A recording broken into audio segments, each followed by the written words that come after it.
പല ചാനലുകളിലെ മാധ്യമപ്രവർത്തകർ സ്വയം ജഡ്ജിമാരാവാറുണ്ട്.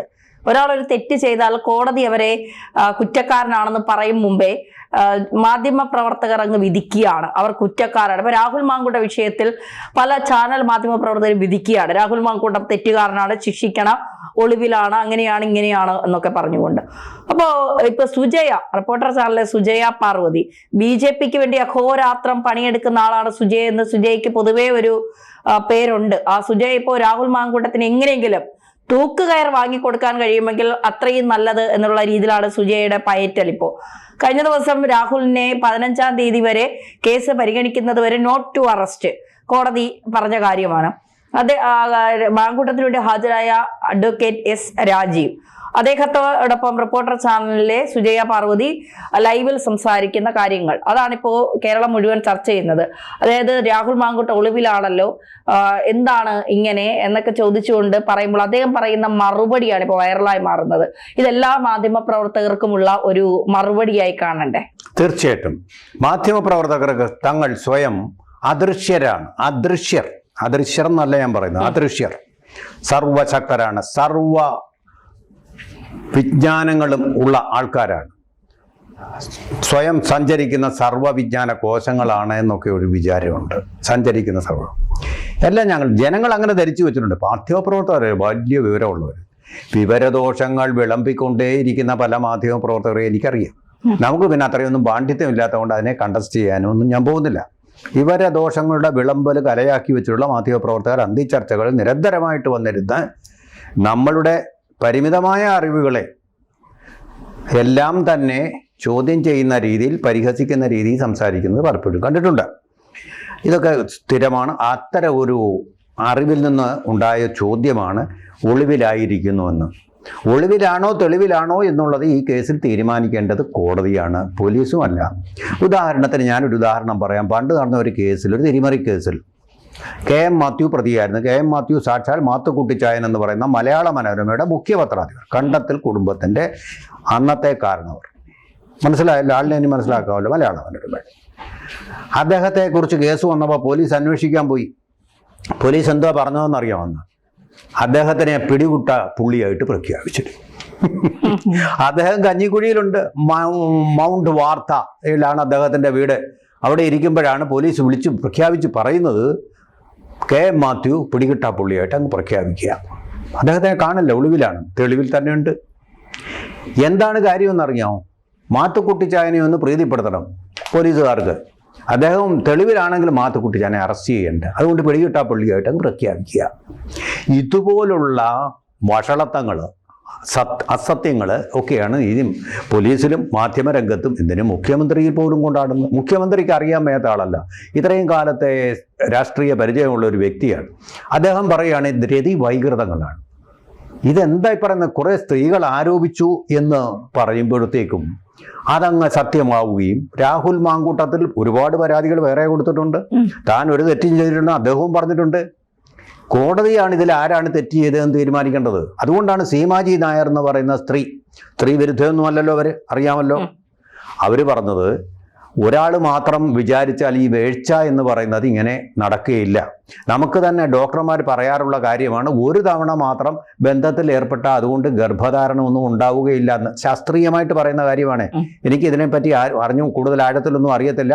ഇതിനെപ്പറ്റി ആരുടെ ഒരു പക്ഷവുമില്ല, പക്ഷപാതം ഇല്ലാതെ തന്നെ പറയുക. അങ്ങനെയൊക്കെ ഇരിക്കെ ഇത് ബലാത്സംഗമാണെന്ന് പറയുന്നതിന് എന്ത് തരത്തിലുള്ള നീതീകരണമാണുള്ളത്? എന്ത് തരത്തിലുള്ള നീതീകരണമാണുള്ളത്? ഇതൊക്കെ ചോദ്യം ചെയ്തും വിചാരണ ചെയ്തും പ്രോസിക്യൂഷൻ വാദിക്കട്ടെ, S. രാജീവ് വാദിക്കട്ടെ, ആ വാദത്തിൽ നിന്നല്ലേ ഇതിൻ്റെ സത്യമല്ല, നീതി എവിടെയാണ് എന്നുള്ളത് നമ്മൾ മനസ്സിലാക്കുന്നത്. എന്തേ പോലീസുകാർ ഇതുവരെ കണ്ടുപിടിക്കാൻ പറ്റിയില്ല? മാധ്യമപ്രവർത്തകർ സർവജ്ഞരാണല്ലോ, അതാണല്ലോ ഭാവം. എന്തേ നിങ്ങൾക്ക് കണ്ടുപിടിക്കാൻ പറ്റിയില്ല? എല്ലാ രഹസ്യങ്ങളും ചോർത്തിയെടുക്കുന്നവരല്ലേ നിങ്ങൾ? രാഹുൽ എവിടെയുണ്ടെന്ന് നിങ്ങളുടെ കൂട്ടുകാരനുമായിരുന്നല്ലോ ആയ കാലത്ത്. ഇപ്പോൾ VD സതീശനാണ് നിങ്ങളുടെ കൂട്ടുകാരൻ. ശരി, പണ്ട് രാഹുൽ മാങ്കൂട്ടത്തിൽ നിങ്ങളുടെ ഒരു ഐഡളായിരുന്നു, ഒരു ഐക്കോണായിരുന്നു. എന്തേ കണ്ടുപിടിച്ചില്ല? അദ്ദേഹത്തിനെ വളർത്തിക്കൊണ്ടുവരുന്നതിൽ നിങ്ങളുടെ അന്തിച്ചർച്ചകൾക്ക് പ്രമുഖമായൊരു സ്ഥാനമില്ലേ? ഇപ്പോൾ അന്തിച്ചർച്ചകളിൽ ആര് ശോഭിക്കുന്നു അതിനനുസരിച്ചല്ലേ രാഷ്ട്രീയത്തിൽ ഭാഗധേയങ്ങൾ നിർണ്ണയിക്കപ്പെടുക. രാഷ്ട്രീയത്തിൻ്റെ നഭോമണ്ഡലത്തിൽ ശുക്രനായിട്ട് അല്ലെങ്കിൽ ധ്രുവ നക്ഷത്രമായിട്ട് വിളങ്ങുക, പോൾ സ്റ്റാറായിട്ട് വിളങ്ങുക അല്ലേ? നിങ്ങളല്ലേ അജണ്ടകൾ തേടുന്നത്? നിങ്ങൾ തന്നെ പറയുന്നുള്ളൂ വി സെറ്റ് ദി അജണ്ട എന്നല്ലേ പറയുന്നത്. ഞങ്ങൾ അജണ്ട തീരുമാനിക്കുന്നു. എവിടെ പറയൂ, രാഹുൽ മാങ്കൂട്ടത്തിൽ എവിടെയുണ്ടെന്ന് എന്തും കണ്ടുപിടിക്കുന്ന ആൾക്കാരാണല്ലോ. മഷിയിട്ട് കണ്ടുപിടിക്കൂ എവിടെയാണെന്ന്. നിങ്ങളുടെ മഷി, പേനയുടെ മഷി ഉപയോഗിക്കൂ, കണ്ടുപിടിക്കൂ. എന്തേ പറ്റാത്തത്? ഇത്തരത്തിലൊരു മാധ്യമ പ്രവർത്തകൻ പറഞ്ഞ ഒരു കാര്യം, ഇതേ ചാനലിൽ തന്നെ മറ്റൊരു മാധ്യമ പ്രവർത്തകൻ പറഞ്ഞ കാര്യമാണ് ഇപ്പോൾ സോഷ്യൽ മീഡിയ ചോദിക്കുന്നത്, ഇയാളുടെ മാധ്യമ ധർമ്മം എന്താണ് എന്നുള്ളത്. അതായത് ഇതിൽ ഒരു ഇര എന്ന് പറയുന്നത് വിവാഹിതയാണ് എന്നാണ് രാഹുൽ ഈശ്വർ അടക്കം പറയുന്നത്. ഇയാൾ പറയുന്നത് ഇര വിവാഹിതയാണെങ്കിൽ അത് ഭർത്താവിന്റെ കുഞ്ഞല്ല, അത് രാഹുൽ ഈശ്വറിന്റെ കുഞ്ഞാണ്. നിങ്ങൾക്ക് ലേശം ഉളുപ്പില്ലേ?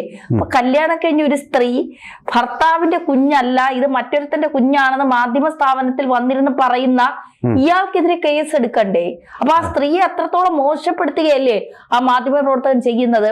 ഭർത്താവുള്ള ഒരു സ്ത്രീ ഗർഭം ധരിക്കുന്നത് മറ്റൊരുത്തൻ്റെ എന്ന് പറയുമ്പോൾ ആ സ്ത്രീ ഏത് തരത്തിലാണ് ഇവർ പിന്നെ ഏത് രീതിയിലാണ് ആ സ്ത്രീക്ക് ഇവർ നീതി വാങ്ങി കൊടുക്കുന്നത്?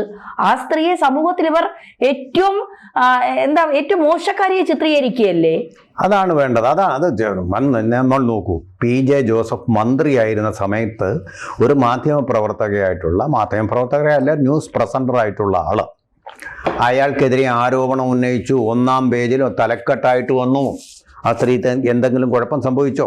ഇല്ല, കേസ് തോറ്റു പോയി പറയാം. കാരണം PJ ജോസഫിൻ്റെ അസാധാരണമായിട്ടുള്ള ആ രംഗത്തുള്ള ഏത് രംഗത്ത് ഈ അഭിഭാഷകരെ ഉപയോഗിച്ചുകൊണ്ട് കേസ് ജയിപ്പിക്കാനുള്ള പാഠകം, മെയ്വഴക്കം, ദാറ്റ്സ് ഇമ്പോർട്ടൻറ്റ്, വെരി ഇമ്പോർട്ടൻ്റ് ആണ്. അതൊക്കെ ഉപയോഗിച്ചുകൊണ്ട് അദ്ദേഹം വീണ്ടും രാഷ്ട്രീയത്തിലേക്ക് തിരിച്ചു വന്ന് വീണ്ടും മന്ത്രിയായി, യാതൊരു കുഴപ്പവുമില്ല.